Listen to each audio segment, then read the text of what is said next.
ingin merespon kepada bahagian juga Yang Maha Menteri. Saya fikir ini tidak ada kena-mengena dengan politik Yang Maha Bahagian.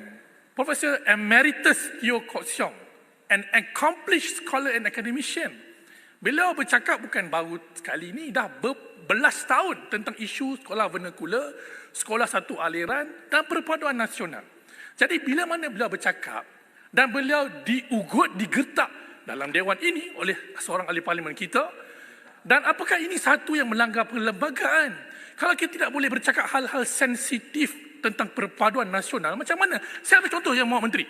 Artikel Letter to Editor The Star 16 Oktober 2021 ditulis oleh Yong Jingyi, seorang berbangsa Cina. Insight into Chinese Private High Schools. Beliau menggariskan tentang permasalahan yang ditimbulkan di sekolah menengah persendirian Cina. Silibus sejarah yang berat kepada Cina. Ketidakmampuan bercakap bahasa Melayu secara fasih kerana bercampur satu kaum sahaja. Jadi, bila mana beliau tulis, adakah ini tidak berperlembagaan?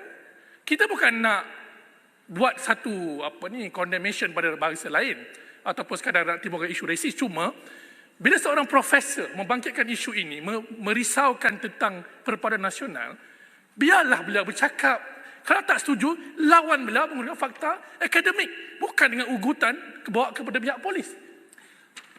Yang Maha Menteri. Yang Maha Menteri. Yang Maha Menteri, saya nak betulkan saja sekejap. Perlu.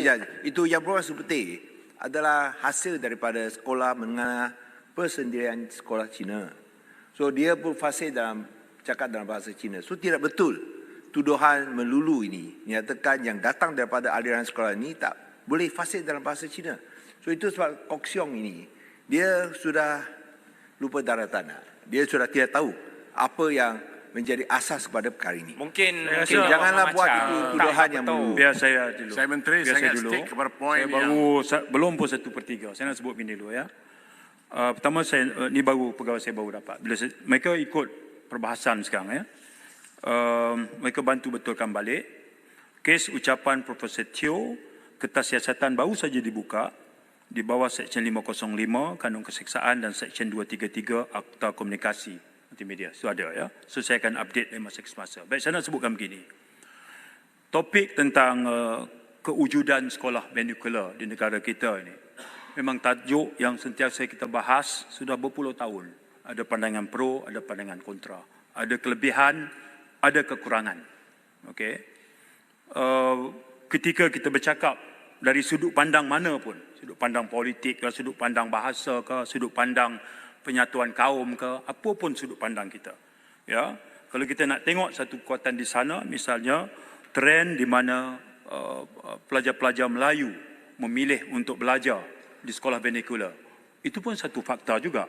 Ya, ketika kritiknya ada, tetapi ada juga kelebihan yang masyarakat bila diberi pilihan, ada juga dalam jumlah yang besar sekarang memilih. Jadi saya fikir keadaan itu biar kita terima begitu dulu. Ya, sebab saya tak mau prolong tajuk ini. Saya nak teruskan sedikit. Ya, apakah pendirian Kementerian Dalam Negeri melihat satu perusahaan Mahkamah Persekutuan baru-baru ini untuk membenarkan kewujudan SJKC, SJKT iaitu sekolah vernacular. Kerana itu telah melalui satu proses Mahkamah Tinggi, Mahkamah Rayuan dan diputuskan secara mutlak di peringkat Mahkamah Persekutuan. Bermaksud kewujudannya adalah dijamin. Jadi apakah pendirian, adakah Yang Berhormat kita sebagai satu kerajaan madani menerima ini sebagai satu hakikat berlandaskan kepada kontrak sosial yang telah diperihalkan tadi. Terima kasih. Rakan saya, Saudara Wika Siong mengingatkan saya tentang keputusan mahkamah yang sudah pun dibuat tentang status kewujudan itu. Saya fikir mana-mana kerajaan kita sekarang ataupun rakan-rakan kita sebelah sana, apabila satu keputusan mahkamah telah dibuat, pilihan yang ada menghormati keputusan mahkamah and kita move on. Saya fikir gitu dulu.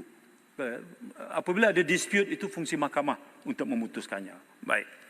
Tan Sri Pertua. Saya ada Pertua. Nanti. Sekejap. Boleh kita move dah. Sekejap. Batu tadi, saya mengulas tentang Peraturan Mesyuarat 36(9). Dalam apa-apa perbahasan tidak boleh disebutkan kelakuan atau sifat-sifat siapa-siapa ahli-ahli parlimen atau siapa-siapa pegawai kerajaan.